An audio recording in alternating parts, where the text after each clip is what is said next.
is something as simple as getting a King Air job, sitting right seat, changing the radio frequency, at 300 hours. And that leads you to knowing the other guy in the hangar that owns that CJ. And his pilot just got hired at the regionals. And, the guy that owns the King Air and the CJ guy are buddies. And now you're in. You're off and running. It could be something that simple.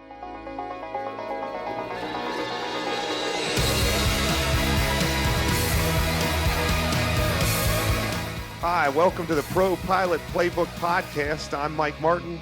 And I'm Sean Ritchie. And we're going to give you the tips, tricks, and hacks to become an airline pilot faster and cheaper. Today we've got a great episode for you. And you might have saw from the title, it's how to make airline money as a corporate pilot. And this is going to be a cool episode. We've got two questions that really tie into this. That one's a video question, one's a text question that people sent in that kind of tie into it. But, just to give the background, in general, airline pilots make more money than most corporate pilots, especially long term. But there is some ways that you can increase your earnings as a corporate pilot, and we're going to touch on that today. So we've got a video question. Remember, when you send in your questions, if you send a video in, it certainly increases the chance of it being played live because, typically those are good questions and they're better for our YouTube viewers, which is our primary platform for this podcast. So Sean's gonna introduce a question from Bryan Howe, and it's pretty good. Yeah. And we should have prefaced, a little bit, and it is. We'll make sure to put this in the title. But when we say, make airline kind of money as a corporate pilot, we're really referencing that, the major airline guys, the guys pulling down, in that last 10 years of your career where you're making $400,000 a year. Right. So that's really what we're doing here. And actually, Mike, after we also have another email question that's almost the same. And actually, I should also mention, just to back up another notch, we almost did this in this same type of thing just a few episodes ago in episode 78, where we had two video questions. The guy's talking about buying a type rating on speculation to do contract work and stuff like that. And so I had a little thought after we do this video question and read this email. I have a little thought we could morph this thing into something a little different. Maybe but let's get to the video question here. All right. And I see your Pro-Pilot Playbook shirt. I'm dressed down, but also Pro-Pilot. Oh man, Playbook. You're geared up, man. No, that's good. Yeah, just a t-shirt. Love it. Yeah, that shirt looks much better. Let me see if I can find this video. All right, here we go. This is Bryan's question. Hey, Mike. Hey, Sean. I want to start out by saying I absolutely love y'all's podcast, and I am a huge fan. I think I've listened to every single one twice while I'm working, so thank y'all for that. I want to give you some brief background. I'm 27 years old. I live in Memphis, Tennessee. I'm born and raised, graduated from the University of Memphis with a degree in finance, decided I did not want to sit behind a desk and my whole life, so I started to flirt with the idea of pursuing aviation. Fast forward to about 2021, got my private pilot certificate, and then stopped for a little bit. I started a commercial landscaping company here in Memphis with the intentions of selling it later, and it's actually doing very well, so that's been taking up a lot of my time. I decided to go ahead and get my instrument rating. I've been working on that for about a year, and I've got my check ride scheduled. So I have finally decided that aviation is something that I want to pursue, and I want to pursue it as a career. I plan on, as soon as I start commercial, accelerating it and flying 3 to 4 times a week to get this done as quickly as possible. I've started to look at career options. I know I have the airlines, charter pilot, CFI, everything. But I was on YouTube and I was going through some videos, and I know that Sean, you've got a lot of experience with this, and Mike, I believe you do too. But I came across a gentleman that is a contract pilot, and he charges a normal day rate, which I know that y'all have talked about in your podcasts. Anywhere between $500 to $200 or $2,000, depending on the jet that they're flying. My question is, if that is something that I was interested in, what would be the best route coming out of CFI? how would I go about getting into that line of work? Obviously, I would need type certificates, which y'all advise not to pay for yourself, to make myself marketable to these people that are in need of contract pilots. How would I get those type certificates and basically start running my own business as a pilot, doing contracting work, charging these day rates? Any information that y'all can give me would be greatly, greatly appreciated. And I absolutely love this podcast. I'm going to say it again. I've recommended it to a ton of people, even people that are not pilots. Then now they're considering being pilots because of you all. So I really, really, really do appreciate it. And if y'all have already answered this question, just shoot me an email back and let me know which episode to go re-listen to for the third time, and I will do it. So thanks, guys. He's great, man. I love the compliments, man. Everybody loves flattery. Yeah. Well, what's crazy is we're getting so many emails, Mike. I mean, Right. we need to hire an office assistant or something because Yeah. You never know. I mean, sometimes the emails are so simple that it's, we can answer it with a quick response. Some of them are like, a novel. You got to, people, it is inspiring. I mean, people are sending us all their stories and everything of getting into aviation. And I don't know. Right. It's really neat. So this is go a ahead. good. Yeah. This is a good question. If you don't mind, I'll take this one first. So this contract pilot question. It comes up constantly. It comes up in emails. We did an episode about it, episode number 78. It comes up in our earlier videos. We talk about it. And in our live coaching, almost every week, somebody's asking about this. And I see the attraction. I mean, when you hear about the day rate that corporate pilots make flying, it really is staggering, right? He is kind of right. He set a range of 500 to 2,000. It can be even much higher than that. Now a lot of light jets. So most they kind of categorize business jets in three categories: small, medium, and light. Small, medium, and large cabin. And small cabin now, maybe you could almost get $1,000 a day, and that's every day, not just the days that you're flying. So if you go on a 5-day trip, which you fly somewhere, sit for 3 days, and fly back, you'd get $5,000. Mid-size, 1,500 to 2,000, and then it could be 2,000 to 3,000 for large cabin, or maybe more if it involves international travel. Some companies pay different, whether you're a PIC or an SIC, and all that's negotiable by the pilot. So the money's insane. So people are like, "Wow, I'll just do that," right? But what they don't think about is what the incredible cost associated with being rated in these planes. And one of the reasons why companies pay so much per day for these pilots is because they don't want to hire another pilot, a third one or a fourth one, to fill in, because they have to train them. And the bigger these airplanes are, the more expensive their type ratings are. Some of these large cabin type ratings are over $100,000 to get for training, and then the recurrence can be $50,000. So the employer is buying two things. They're buying your time, but they're also buying your currency and ratings that you have paid for. So what you really see is there's very few corporate pilots that they're just contract pilots.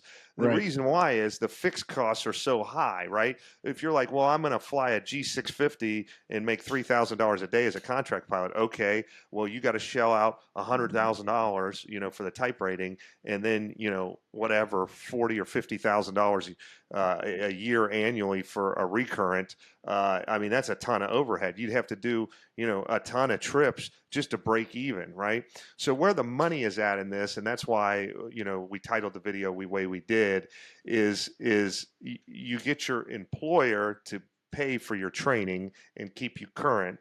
And then when you're not flying for your employer, you get permission from them to fly for other operators. And some companies say, no, we don't allow you to do that because of liability, and that happens. A lot of big companies are like that. But, a lot of companies allow it. And the reason they allow it is they use contract pilots themselves. So, they look at it as we're all helping each other out, right? We may need a guy, so we're going to share our guys with their, this other operator, because we may need their guys. So everybody kind of works together. And then you can get agreements in place, so that you're not liable if something happens and all that. But long story short, it is a very real thing. So how you can make airline pilot captain money as a corporate pilot, and I mean, we hear stories all the time of people doing this. If you have a really solid corporate job that pays you well, but you don't fly very often, and you're motivated, and you get on these Facebook groups and other aviation websites, and you either solicit or put yourself out there to do contract work, you can draw your regular salary, which could be well into the six figures, and then on top of that, get $2,000 to $3,000 a day flying in your off time. Right. And everyone's happy as long as where you got to be careful is you can't let these contract trips interfere with your primary employer's trips. And most people that hire contract pilots understand that. If you agree to do a 2-day trip and it turns into a 4-day trip, and you've got to fly for your regular company, then it's up to them to make arrangements to get you home and find somebody else to finish your trip, because your priority is with your current employer. So long story short, great question. It is a great opportunity, but not necessarily in the way that it may seem. It seems like it could be a full-time thing, but in reality, it's more of a very, very lucrative side hustle is really what it is. Right. And you mentioned the Facebook groups and finding these things. There's groups just for, if you're in the Challenger 300, like you fly, Mike, there's a Challenger 300 group where if somebody needs a contract guy, they'll post on there, hey, got a trip to from Miami to Atlanta. I need you Saturday through Monday. Is anybody available? And it's like a, big chat group in there. Everybody's, well, you should call this guy, or have you talked to so-and-so? So there's that kind of conversation going on. What I would add to that real quick, Sean, and then that gets your foot in the door, because those operators that are putting that stuff on the internet for anybody, that means they have nobody. But normally, most operators have a list of guys they really like that they, once you get your foot in the door, they're like, we need a fill-in guy. Well, first we'll call Dave, and then we'll call Sean, and then we'll call Mike. And if they're not available, then we'll put it on the internet. If you get a couple companies that really like you, they may be calling all the time to see if you can help, Right. The other thing that always comes up with this, and Bryan mentioned this, how do I go about getting these type ratings to do this? And the reason why you just said all this, it's a side hustle thing. It's not necessarily, you wouldn't, even if you had the money, and I think we mentioned this in the other video, even if you had the money to go out, somebody's got a beach jet or a Premier Jet or a CJ sitting in the hangar, and you've talked to this guy that owns it and says, yeah, I'll have you out to fly it. If you were typed in it, I would definitely hire you as a contract guy. Right. Even if you had that kind of thing hanging in the wings to go do, and then you go pay for this type rating, which cost anywhere from $30,000 to $60,000. You go get this type rating. There's no guarantee now that the insurance company is going to let you just willy-nilly go fly this thing. Right. The reason especially why, if you're just a CFI or something. Yeah, and you're a low-time guy that just went and bought a type rating on their own, and you haven't got any time. There's a difference. Now you're talking two different times here, too. You're talking total time of your pilot experience in general, and then time in type. The reason why this contract thing works so good for the guy that's already flying one of these airplanes is because he's got, a few hundred hours or maybe even a couple thousand hours in one of these machines that he's doing the side hustle in. It doesn't necessarily work for just collecting as many type ratings as you can and jumping around doing this as a side thing. But after I'm about to read this next email, I thought after Bryan's question came in, I thought, what, since we already kind of answered this, what if we took this show and made this kind of a step-by-step to, let's say we answer Bryan's question in the fashion of how could he do this? Okay. Yeah. This is something guys do as a side thing, but let's say you wanted to do this. How could you do it? And, basically, I'm going to lay down, after I read this next email, I'm going to lay down a step-by-step, a roadmap of what I did, how I kind of got into this management thing myself. Okay. And I'm going to give you the better way to do it than I did. If I had to start over again, basically, is That's how great. I'm going to give you guys the information. But this was inspired by Adam's email that came in, which is asking kind of a similar thing here. I'm going to morph it into being a similar thing. Hi, Mike and Sean. I've been loving your podcast and YouTube channel. I've got a question that stems from one of your podcast episodes, the Skip Your CFI, which is one of our most popular episodes ever, where Sean talks about the aircraft management company he started. That episode has inspired me to pursue the same path. I didn't even know I wanted to be a corporate pilot until a few months ago. Despite having been a private instrument-rated pilot for the past year, as a current business owner, I know that I am unemployable and really don't want to be a W-2 employee for anyone else. I'm not too worried about getting in front of other pilots and airplane owners to build up my experience and earn some type ratings, even though I only have 250 hours today, and complete my commercial check ride in the near future. Let's see. I'm dogged in my determination to chase what I want and to find clients. I don't think he meant to say dogged, but I'm looking for resources to help me understand how to start an aircraft management company. There are limited resources unless I begin beating down the doors of other aircraft management company owners, which I am willing to do. Is this an episode worthy for your show? I'd love to know more about considerations in operating an aircraft management company, what services you offer your clients, how you find pilots when you can't fly or don't want to fly, and how you structure the economics of it. Keep up the great work. Thank you, Adam. Okay, so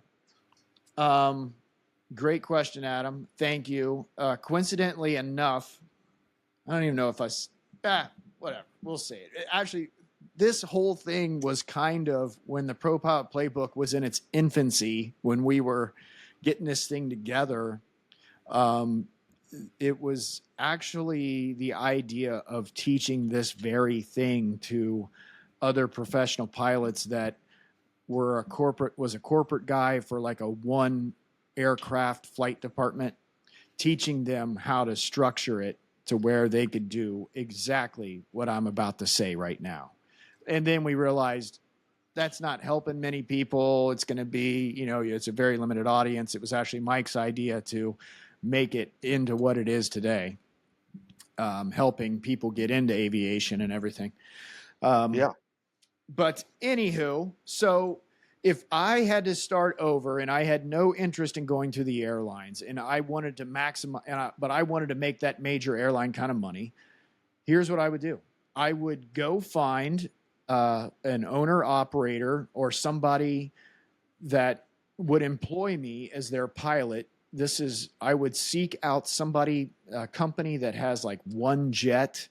It might be easier because if there's not another person involved in this situation, so maybe I would seek out somebody that had a single pilot jet. However, that's becoming more and more rare. And in order to fly single pilot now today with the insurance companies, that would be very pricey for that owner to be able to insure you unless you had oodles of experience.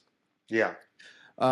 So I would find that company, and then what I would do, instead of being their employee, I would structure my employment. I would tell them, hey, instead of me being a employee for you, what if we set this up as I will manage your aircraft? You can pay me a monthly rate to manage the airplane, and I would have a management agreement in place for this situation. Basically what that means is aircraft managers, you're taking care of everything for the airplane.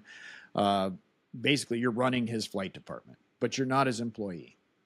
He would pay you a monthly rate for that, and then you could set it up to where either part of the management agreement, he gets so many flight days of your time, or you could straight fly it on a contract basis at a daily rate. So then I would have a second agreement, a pilot services agreement in place to where I'm flying his airplane for him. This is all as a contract pilot, a 1099. The advantages to him, he doesn't have a high-end employee. He's getting all these services cheaper, but he's got to know going into it that every now and then it's possible you won't be the one flying his airplane because you're going to be doing this with other airplanes too. You could work out in this management agreement, training. So much money goes towards training. If you're not already typed in the airplane, and we're talking about an initial type rating versus just recurrent, that can get tricky. You might have to do it more on the, price range of what a recurrent cost, and then you eat that first initial type rating. But you could do this all day long, and I would say just by yourself, you could handle, as long as guys aren't flying. If somebody flying 150, 200 hours a year, I would say you would be able to handle 2 airplanes easily, maybe even 3 airplanes by yourself before you start getting into trouble all the time, needing other guys to fly for you. I mean, you'd be busy, but you'd be making some dough. But that's how I would do it. And then as you start collecting these type ratings, if your guys aren't flying, if you get lucky and you get the guy that probably shouldn't even own an airplane because he only flies 60 hours a year or something, if you get that guy, now you could be out there really busting your butt, flying contract after contract. And, you could get other guys, you could create a network of other guys with the same type rating. And you'd be surprised how much money you can make at that game and how quickly you will accidentally. That's how I accidentally ended up owning a management company. Yeah. I mean, next thing you know, you're drawing several salaries from several different sources, and it gives you more diversification. If one owner gets out of aviation or something, you're not totally screwed. Right. That's why it's important to not only, so the contract thing, the contract pilot, that's just going out and flying somebody else's airplane. What I'm talking, and that actually is a good primer to get into the management company stuff, because you may be out there doing that contract job because this guy's pilot just ran off to the next shiny object. So now he can say, well, I really liked having you out, Mike. Do you mind coming back until I find our next pilot? We're trying to interview guys. We're trying to get somebody in here. That's when you say, well, wait a minute. What we could do here is I can take care of this airplane for you, and we can do it way cheaper than you can hire somebody. Right. Let's set up a meeting. Let's talk. And then you pitch him a monthly rate. The beauty of this whole thing is you're getting dough coming in every month, whether you fly his airplane or not. Right. So, and that was kind of the 40,000 foot overflight. Yeah. But Bryan, that's how you can do it.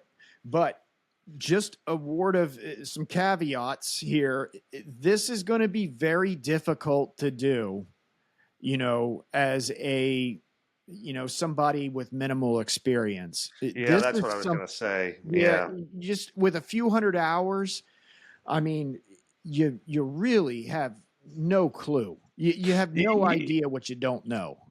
And that's why the title of this episode's so good, because this is kind of advanced things. People go, well, I want to be an airline pilot so I can make $400,000 a year. Well, you don't do that your first year, or even your first, several years. So same thing with corporate. But once you get involved in the machine and see how everything works, then all these opportunities arise as far as management, consulting, contract pilots, all this stuff. But you got to learn. Always goes back to all that stuff, that core stuff we're always talking about, Mike. Not just taking action, but the networking stuff. It may start off if something as simple as getting a King Air job, sitting right seat, changing the radio frequency, at 300 hours. And that leads you to knowing the other guy in the hangar that owns that CJ. And his pilot just got hired at the regionals. And, the guy that owns the King Air and the CJ guy are buddies. And now you're in. And you're off and running. You're off and running. It could be something that simple. So, but just to think that, I don't know, I do think this information's valuable. I do too, and this is not something that's extremely rare in the business. Just so people know Right. what Sean does and what he's talking about. I don't do it that way, but there are.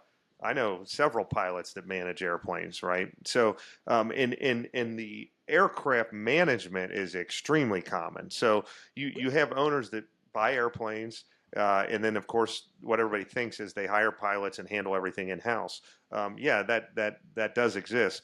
But there's also owners that want an airplane, but they don't understand the intricacies of how to hire a pilot or what to pay them or how to staff it correctly and the maintenance and all that stuff. So they hire management companies to do what Sean is saying he can do for owners, and they pay large fees. So the way you negotiate as a pilot is you're like, look, I can buy it, fly it, and comply it.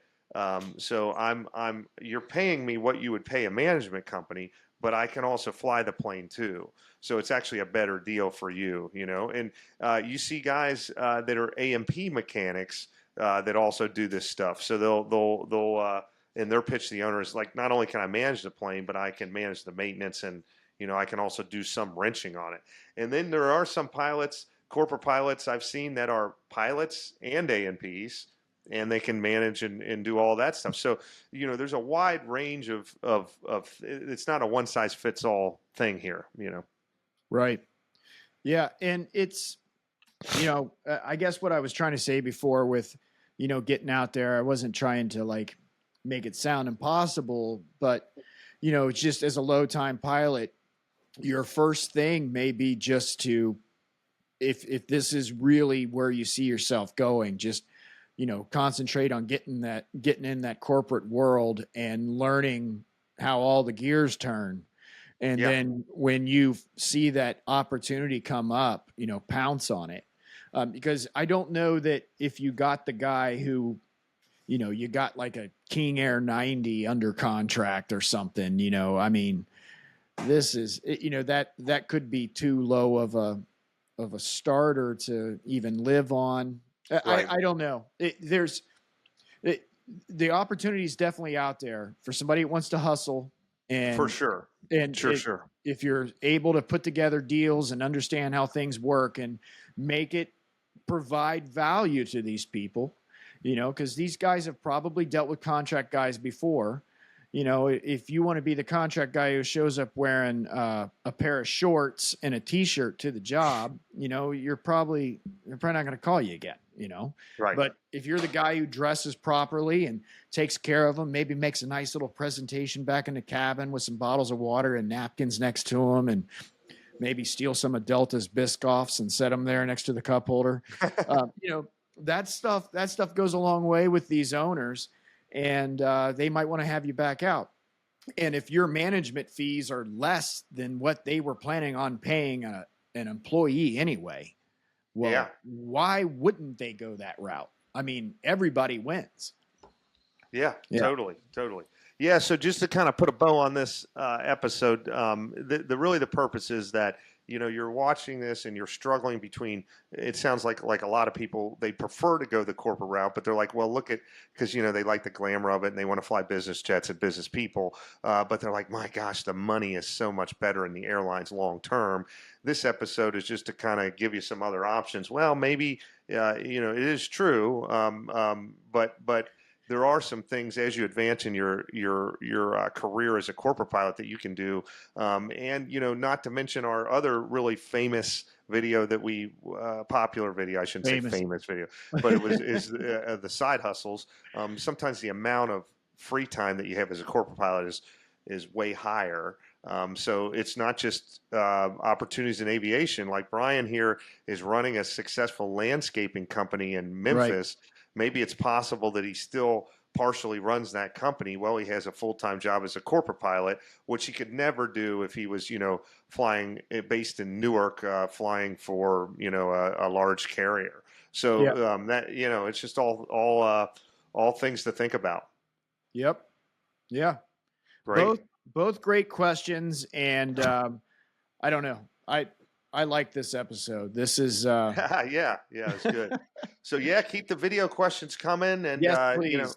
Yeah, email keep them tuning. to podcast@propilotplaybook.com. Yeah. Yep, and we always enjoy talking to you. We'll hopefully be back every week now with a new episode. We've got some new stuff coming. We got a lot of great episode ideas that we're working on. It's just finding the time to get everything filmed and everything in this heavy spring flying program. We just rolled out some new products on our website to check out. A lot of coaching options are on there. So go to ProPilotPlaybook.com. And then, of we've course, been our guests on a couple other people's shows. Yeah, we're getting lots of requests, and we're actually picking and choosing who to go on as guests. But and then check out our live coaching if you haven't seen that on our website. It has really been a huge hit, where you can actually get on a Zoom call once a week with us and other pilots just like you, and we all kind of interact and bounce ideas off of each other, and it's really neat. So that's at ProPilotPlaybook.com. But until next time, thank you for watching, and please pound the like button. Thanks a lot. All right. We'll see you guys. Bye-bye.